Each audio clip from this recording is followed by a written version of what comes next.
Próxima questão, tá? Olha lá, alternativa A, alternativa correta. Próxima questão aqui, ó. Continuando na ideia de manual. Eu vou fazer mais questões referentes a isso, porque a questão do manual é uma coisa comum do nosso cotidiano, certo? E a prova do Enem sempre tem cobrado isso. Ok? Na minha lista estava a questão 4, página 39. Vocês devem estar mais à frente, um pouquinho mais à frente. 43? Ah, página 43, falaram aí. Já está atualizado o caderno de vocês. Tá? Diz assim, ó. O manual de funcionamento de um captador de guitarra elétrica apresenta o seguinte texto. Este captador comum consiste em uma bobina que possui fios condutores enrolados em torno de um ímã permanente. O campo magnético do ímã induz o ordenamento dos polos magnéticos na corda da guitarra, que está próxima a ele. Assim, quando a corda é tocada, as oscilações produzem variações com o mesmo padrão no fluxo magnético que atravessa a bobina. Ó, presta atenção. Até ali, ele está dizendo como funciona o sistema. Você tem uma guitarra com uma corda, certo? Que o guitarrista ele vai tocar essa corda, ele vai dar uma percussão na corda. Na hora que ele bater na corda, a corda vai começar a vibrar. Mas antes disso, o captador da guitarra elétrica, ele é feito de um fio todo enrolado em torno de um ímã, certo? Ok? Que vai captar a vibração dessa corda. Mas para captar a vibração dessa corda, o que aquele ímã que está ali dentro da bobina, ele faz com o que está dentro da corda? Ele organiza magneticamente as partículas dentro da corda. Ok? Então a corda, ela fica com seus digamos assim, nós chamamos de ímãs elementares, organizados pela presença de um ímã externo, que é aquele do captador. Aí quando você toca a corda e bate ela começa a vibrar. Ao vibrar, o que acontece com os seus ímãs elementares ali dentro? Também vibram. E o captador percebe essa vibração dos ímãs elementares da corda. E essa variação do fluxo magnético que acontece ao redor do ímã faz com que surja uma corrente elétrica na fiação, e aí o amplificador percebe essa variação e amplifica esse som. Certo? Ele reproduz isso na forma de um som amplificado. Ok? Isso induz uma corrente elétrica na bobina, como eu disse para vocês, que é transmitida até o amplificador. Daí para o alto-falante. Do amplificador vai para o alto-falante. Aí a questão diz assim. Um guitarrista trocou as cordas originais de sua guitarra, ok? Que eram feitas de aço, por outras feitas de nylon. Em violão tem esse tipo de corda, não tem? Violão de corda de nylon, né? Ok? Com o uso dessas cordas, o amplificador ligado ao instrumento não emitia mais som. Quer dizer que a corda de aço funcionava, certo? Com a corda de nylon, não funciona. Tá? Pode funcionar como um violãozinho, certo? Sem amplificação, certo? Mas ele dizia aqui na questão que eletronicamente parou de funcionar. Por que isso aconteceu? Ele perguntou, por que a corda de nylon? Vamos lá. O que acontece com a corda de nylon? O nylon, ele é um metal ou não metal? Não metal. E a corda original? Era o metal, mas qualquer metal? Não. Que metal que era? O aço. O aço é feito de quê? Primeiro, o aço é um metal, na verdade? Não, o aço não é um metal. Não, o aço não é um metal? Não. O que é o aço, então? O aço é uma liga metálica. Você sabe o que é uma liga metálica? Uma liga metálica é quando você funde dois ou mais metais, ou até metal com não metal. Por exemplo, no caso do aço, existem vários materiais que eu posso fundir com ferro para gerar o aço. Por exemplo, o aço carbono, que é muito utilizado em ferramentas, utilizado em aparelhos ou peças que exigem grande resistência. O aço carbono, utilizado até em construção civil. Ele é misturado, o carbono, o elemento químico carbono, com o ferro. Isso é chamado de aço carbono. Existem outros tipos de aço que você mistura o ferro com estanho, que é um outro metal. Você pode mesmo misturar ferro com cobre, ok? Por exemplo, ferro com cobre já gerou alguns metais bem conhecidos. Metais não, umas ligas metálicas bem conhecidas, como o bronze. O bronze ele surge da mistura do ferro com o cobre. Então, cuidado. O metal, ele não é o aço não é exatamente um metal. Ele é uma liga metálica, ok? Tá? Mas contém o metal, certo? E esse metal que é no aço, com certeza, é o ferro, ok? O ferro é um material que magnetiza com grande facilidade, ok? Ele pertence a uma classe de materiais chamada metais ferromagnéticos, como o próprio nome diz. Ferromagnético, o primeiro deles é o ferro mais conhecido, ok? Ele se magnetiza com facilidade. Todo material magnetiza? Não, o nylon é um material que não magnetiza. E, aliás, como ele não magnetiza, ele não tem seus ímãs alimentares organizados na presença de um campo magnético. Ok? Não fica organizado com facilidade. Então, o que acontece? Para que a corda pudesse transmitir algum som até o amplificador, certo? Ele teria que converter essa vibração mecânica da corda em oscilações do campo magnético.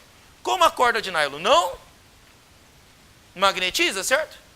Quando o guitarrista percute a corda, bate nela, ela vai vibrar, não vai? Mas os ímãs elementares dela vai sensibilizar o captador do amplificador? Não. Então o que vai acontecer? Isso ocorre por quê? Porque a corda de nylon, letra A, isola a passagem da corrente elétrica da bobina para o alto-falante. Vamos ver. Varia o seu comprimento mais intensamente do que ocorre com o aço? Ela fica maior, fica menor do que o aço? Apresenta uma magnetização desprezível sob a ação do ímã permanente? Ela magnetiza ou não magnetiza? Não magnetiza, exatamente. Não é a corrente elétrica não passa pela corda, certo? A corrente elétrica passa pelo captador, né? Certo? Pela corda não. Porque se passasse pela corda havia um risco do guitarrista, né? Imagina se ele estivesse tocando a corda de aço e passasse corrente elétrica pela corda. Ao ele tocar na corda, ele pode levar um choque, né? Certo? Não, não é assim não, tá? Alguém já viu aquele guitarrista que fica doido tocando lá porque está levando um choque? Né? Toda aquela empolgação dele lá é porque está levando um choque quando ele toca na guitarra. Não, não é, certo? Não tem nada a ver com isso aí.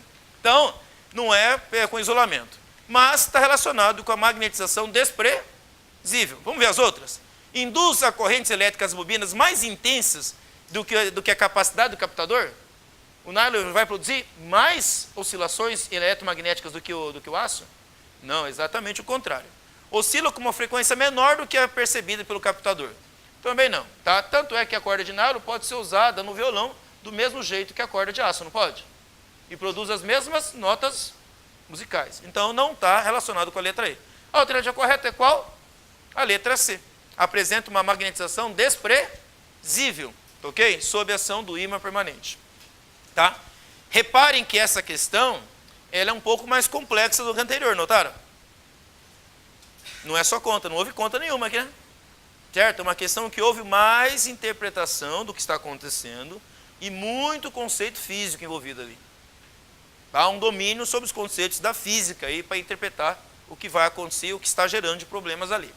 Tá? Tudo bem até aqui? Próxima questão. Tá? De novo, em um manual, sobre o manual aí. Só que o manual anterior, ele fala sobre o aparelho captador, certo? Um detalhe mais técnico. Agora não. Vamos para uma situação comum de novo. Tá? Na minha questão aqui seria na página 40, de vocês é mais à frente. Aqui mais à frente. 43? É 43 mesmo? Vamos lá. Diz assim, em um manual de um chuveiro elétrico, são encontradas informações sobre algumas características técnicas, ilustradas no quadro, que é esse quadro aqui, como a tensão de alimentação, a potência dissipada, o dimensionamento do disjuntor ou fusível e a área da secção transversal dos condutores utilizados. A área de secção transversal é a área de corte do fio. Se você imaginar um fio então e fizer um corte, posso usar aqui o giz. Imagine que o giz fosse um fio. Se eu fizer um corte no giz, que figura geométrica você vê aqui? Um círculo. Quando ele fala área da secção, é a área de corte aqui, certo? Esse círculo que estão vendo aqui. Tá? Vamos ver as características técnicas do chuveiro. Diz assim, especificação. Nós temos dois modelos de chuveiro, o modelo A e o modelo B. O A para ser usado em onde? Numa tensão de 127 volts e o B em 220 volts. Se eu pegar o modelo A, eu tenho aqui 4 seletores de temperatura, certo? O primeiro seletor, que é a bolinha branca, não passa nada de corrente, mas também não passa nada de tensão, certo? A posição do aparelho desligado, certo? Ok? Segunda posição, uma bolinha escura ali, corresponde a 2.440 watts de potência, se for ligado em quanto? 127 e 4.400 watts se for ligado a 220. E assim por diante, ó. 2 bolinhas mais quente e 3 bolinhas mais quente ainda, certo? Porque tem maior potência ali.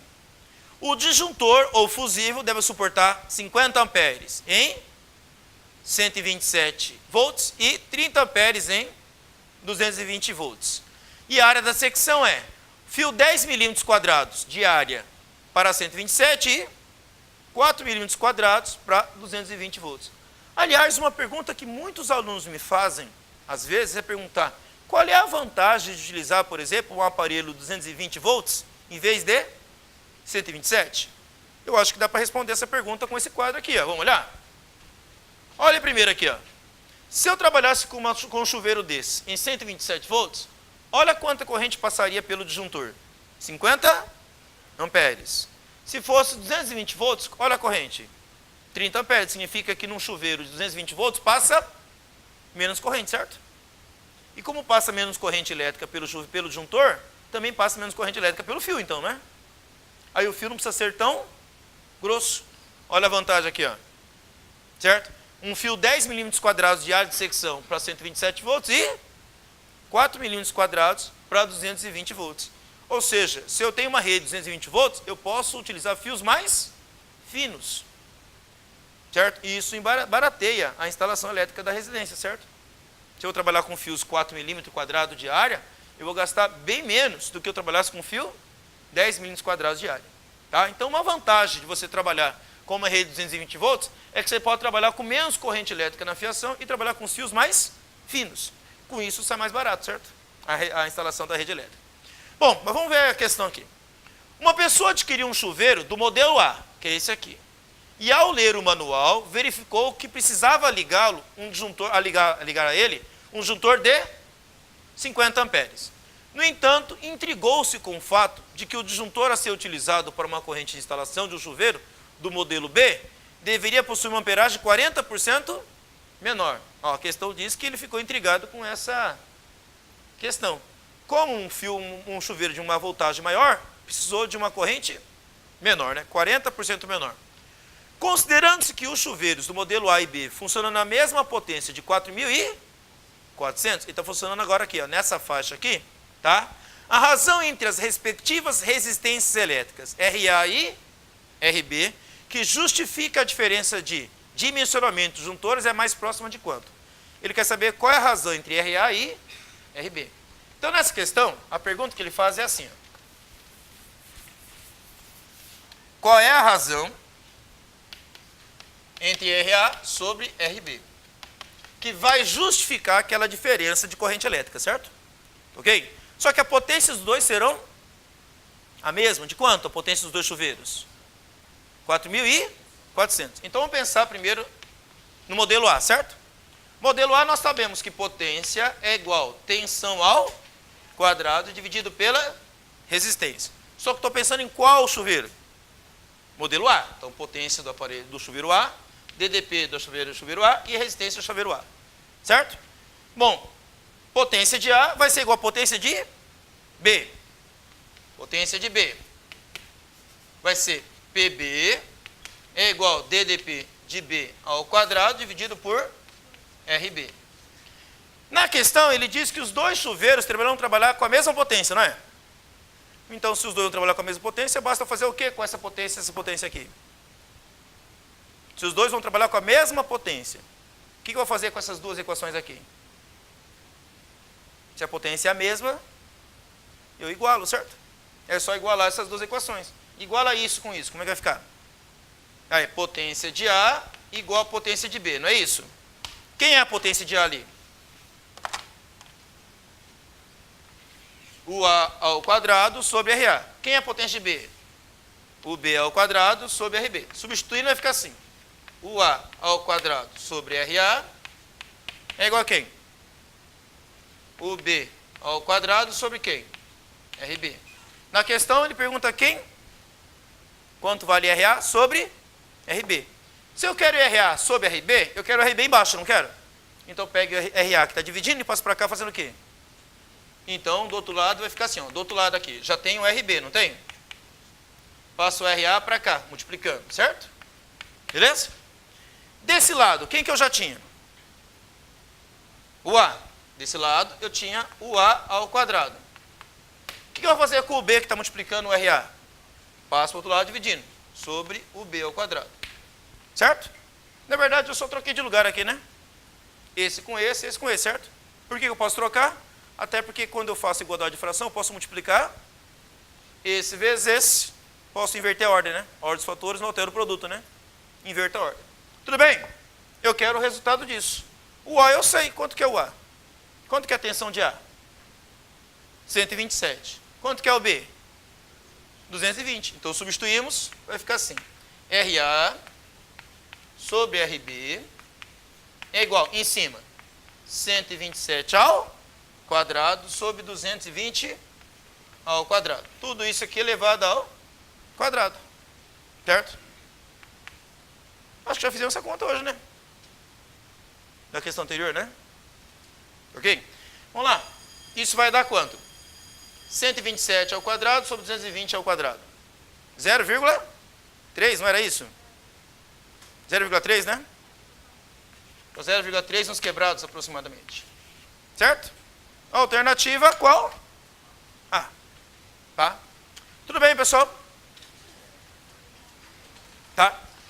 Reparem que nessas questões que a gente acabou de fazer, essa equação que a gente acabou de trabalhar, a potência igual a tensão ao quadrado dividido pela resistência, foi comum, não foi?